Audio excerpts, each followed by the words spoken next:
Please be aware that the comments, views, opinions shared on this podcast are not meant to diagnose a medical problem and/or legal problem. If you do have a medical problem or legal problem, kindly contact a professional. Welcome to An Apple a Day, a podcast, a resource, a community.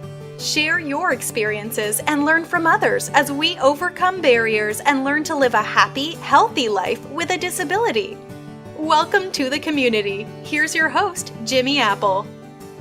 Welcome to another episode of An Apple a Day. I'm your host, Jimmy Apple. An Apple a Day is brought to you by www.famousapple.com. Famousapple.com is the home site for this podcast, and there you're going to find access to our message boards and our chat rooms. You're going to find access to our Facebook page and our Twitter pages, and you're going to find articles about the things we discuss here on the podcast. You're also going to find some of the best buys you're going to find on the internet, and they're from vendors that you know. So go to our special deals page and check that out. I want to let you know, our message boards and our chat rooms, they're all free. We don't charge for any kind of activity on the website. Why should we? We're all in the same boat. We're all in the same community. So we want to make it free for everybody. This way, the only thing we ask is that you participate. Now, the one thing, too, is I ask that you register on the chat rooms and on the message boards, simply because we don't want lurkers coming in. We don't want trolls just coming in and making arbitrary comments. So this way we have a little bit of a control on who's coming in there, and we know who's coming in.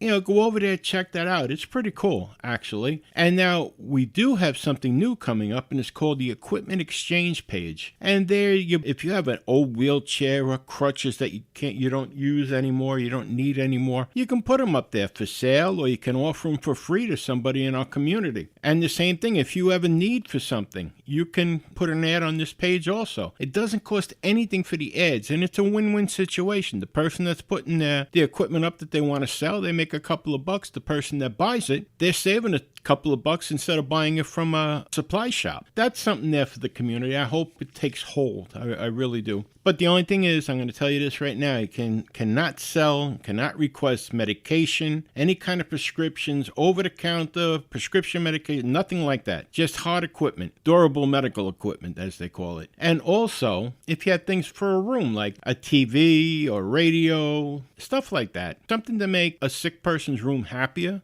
People like us that are on fixed incomes, sometimes we can't afford to go out and buy a new TV. Sometimes we can. So if you're selling a TV or selling a stereo, you can put that on there as well. Put it this way, you can put anything on there that you want to sell, other than you can't sell any kind of drugs or illegal products. Nothing like that at all. So, how you feeling today? Are you feeling better than you did yesterday? That's a big thing. As long as you feel better today than you did yesterday, you're doing really good. We got a good one here today for you. Today we're gonna continue with our talk about different places to go on vacation, where you can make road trips to, I guess is a good way. Today we're discussing the Pocono Mountains in northeast Pennsylvania, a beautiful place to visit. I lived there actually for a couple of years, and you can't ask for a nicer place. It's a serene environment. It's excellent. We're also going to talk about fibromyalgia. Fibromyalgia. Now, I don't know anybody that has had it. Personally, I know some people that I've spoke to that have it. I've met them through my doctor's office. And what a terrible disease. From everything that they've told me and the things that I've read about this, oh my God. But you know what adds to it? What makes it even worse is this is one of those invisible diseases, as they call them. Something that can't be seen. You don't have gaping holes or oozing wounds on your body. This is something inside, and you get some people that just add to the stress of everything. Well, you don't look sick. You don't look sick. You must be faking it. We'll get to them in a second. Fibromyalgia is a painful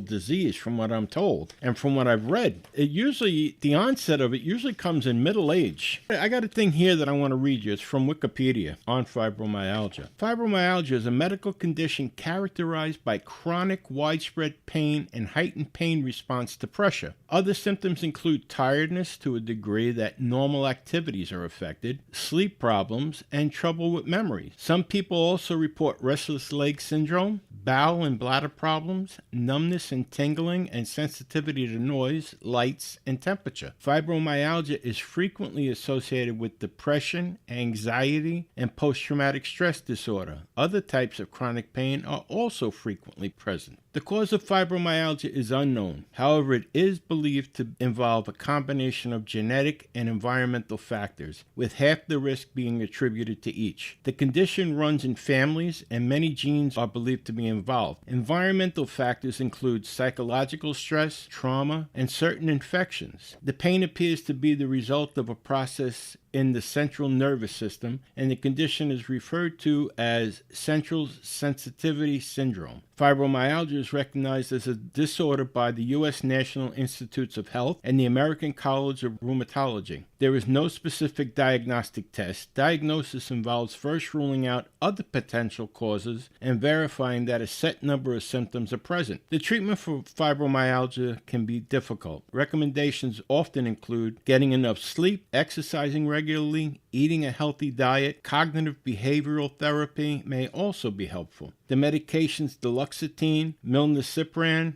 and pregabalin may be used. Use of opioid pain medication is controversial, some stating that their use is poorly supported by the evidence, others saying that weak opioids may be reasonable if other medications are not effective. Dietary supplements also lack evidence to support their use. While fibromyalgia can last a long time, it does not result in death or tissue damage, which is very interesting. As I said, fibromyalgia, the onset is usually in middle age, and the duration is long term. Something else I want to let you know, some people call fibromyalgia the woman's disease or the housewife's disease. I've heard that. Fibromyalgia actually affects 2 to 8% of the population. Fibromyalgia may not be diagnosed in up to 75% of affected people. Now, it's true, women are more affected by it than men. They say out of the people affected by fibromyalgia, 65% are women, but 35% are men. So that means it affects everybody. And people that suffer from fibromyalgia, they usually have as much as 2 times the amount of pain medication, 2 times the amount of cost for pain medication as those without fibromyalgia. There's so much involved with it. But,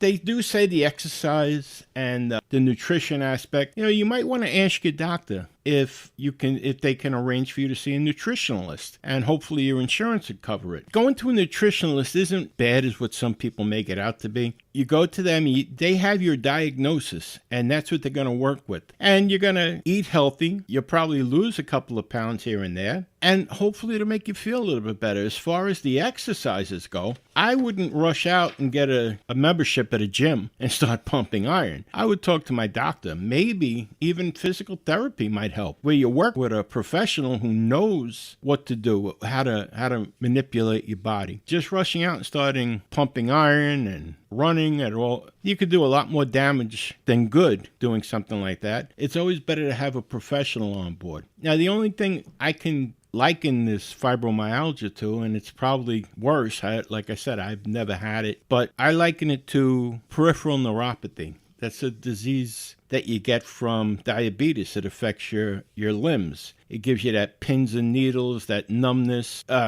Me personally, I have peripheral neuropathy. I had it in both my legs. I have it in one of my legs now. The other one's gone. But you can't feel your feet. You lose sensation to hot and cold stimulus. My hands now, I've got it. My fingers are numb. It goes up my arms. But there's times where they're numb, and then there's times where it feels like you're rubbing barbed wire laced with razor blades on your skin. It's terrible. And that's the only way I can figure fibromyalgia as being. The one thing they do say with people with fibromyalgia, you should get sleep. And I was reading up on that, and you should get 8 hours of sleep, 8 undisturbed hours of sleep every night. That'll help. It won't alleviate your pain, but it'll help with your pain. That undisturbed sleep, and maybe talk to your doctor. If you can't get 8 hours of sleep, maybe there's something he can prescribe for you. They have sleeping aids, and maybe there's something that he can suggest over the counter. But I wouldn't mess with any of that until you speak with your doctor. Don't self-diagnose. That's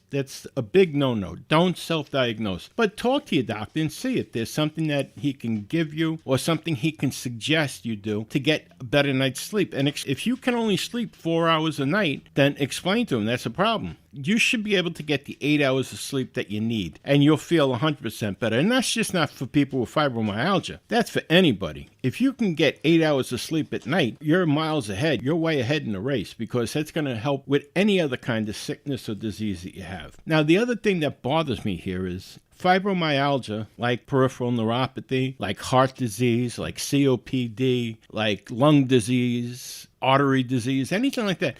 It's inside. It's what they call an invisible disease. And a lot of times, stress plays a part of that. And sometimes what contributes to this is the ignorant attitude of some people. People with fibromyalgia, they have to leave their house also. They have to pick up medication. They have to have food in their house. So unfortunately, they have to go out and they have to suffer with the pain and still go shopping. So they put a handicap placard up on their window and they get out of the car. And sometimes you can hear the people talking in the background. They're looking, they don't look so bad. I think people expect when they see a handicap placard go up that you're supposed to have these big gaping wounds and maybe missing an eye or a body part or having a seeing eye dog come out with you from your car. You know, I think people feel shortchanged if they don't see you crawling into a store and you have a handicap placard in your car. But you know what? Forget about them. Forget about them.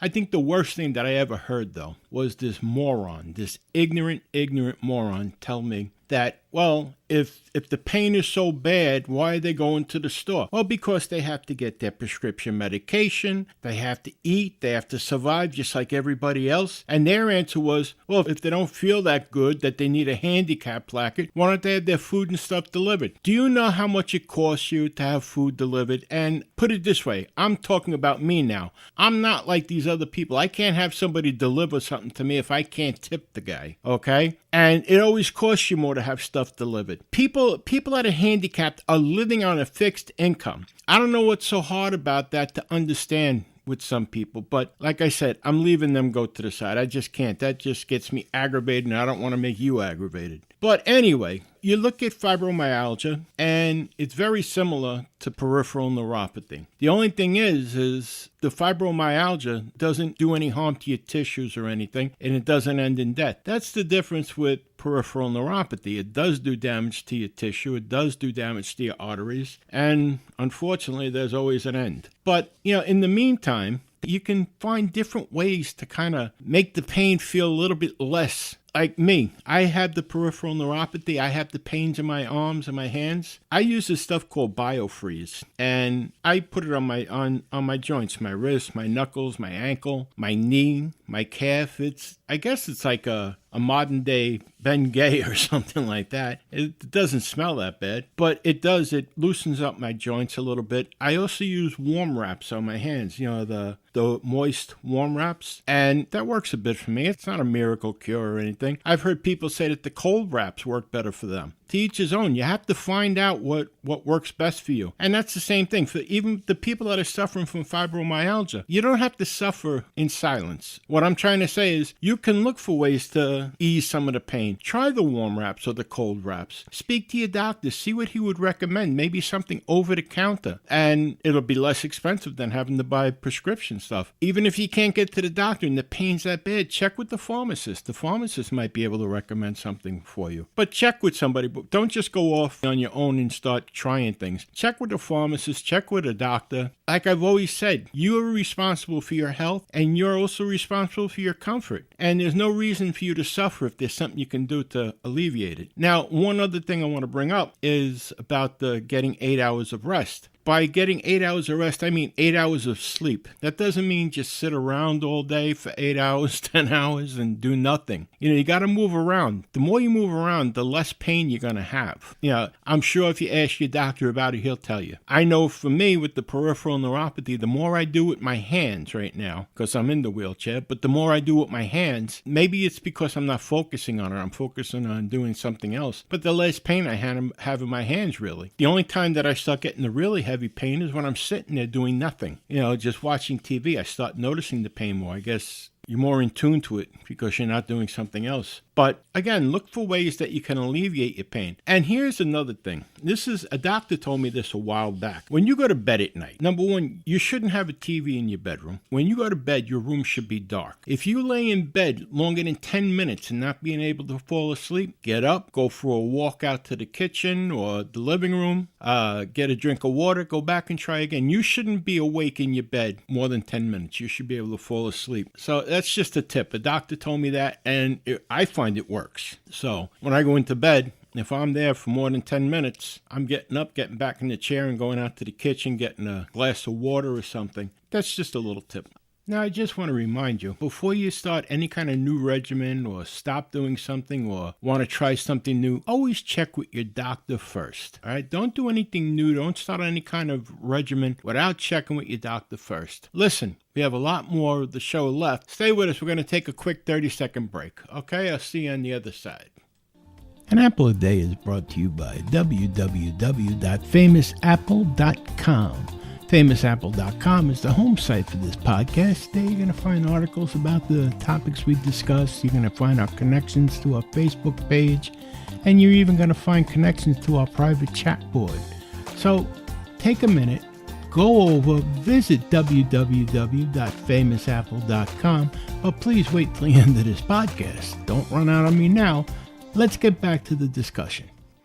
And we're back. That wasn't too bad, huh? 30 seconds. A mere bag of shells, my friends. A mere bag of shells. Listen, one more time. I just want to point this out. Do not start or stop any kind of regimen that you're on from your doctor without checking with your doctor first. It can be deadly. That can be deadly. So always check with your doctor first before you start anything or you stop anything. Okay? I just want to make that clear. Anyway, you know what? Let's talk about this here real quick. Let's talk about saving some money. Favorite topic of mine. You know, they say because we're on a fixed income, we can't save money. But you know what? We can.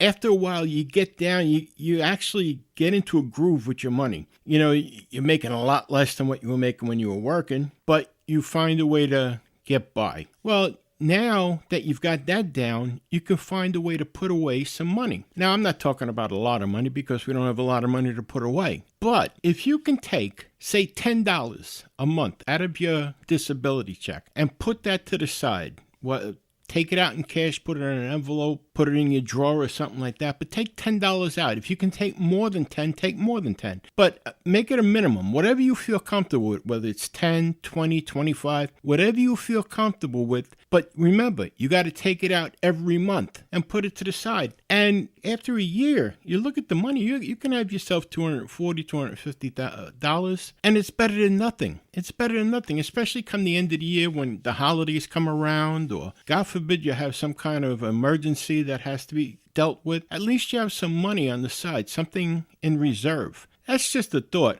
I do it myself. I have $10 a month, but usually I find that I can also sneak another 10. So I'm putting away $20 a month. All right, again, it's not big. We're not talking high finances here, but that's $240 at the end of the year. Maybe more sometimes because, you know, whatever I have extra, I put right into the envelope. Now, another thing I do is I keep a change jar. And I don't really shop all that often anymore with cash, but when I do, whatever change I have left goes into that change jar. And that change jar may stay there the whole year and not even get filled up in the whole year. But at the end of the year, I'll take it, and I know this sounds terrible because I'm spending money, because I'm saving money. I might go to one of these Coinstars or something like that, dump the money in and get a receipt and go into the store and cash the receipt in. Because of my hands, I can't roll change. So that's the easiest way. Or if you can get a coin counter, which works pretty well too, I understand that. I have to look into that myself. I take the change, I put it in a jar, and I keep it. And if the jar happens to get full, that's when I'll cash it in. But it may stay there the whole year. But between putting the $10, $20 a month away and the change, you could have yourself $250, $275 at the end of the year. That's cash in your pocket. And what you can do is take that cash and put it towards your vacation. This week we're talking about the Poconos in beautiful northeast Pennsylvania. There is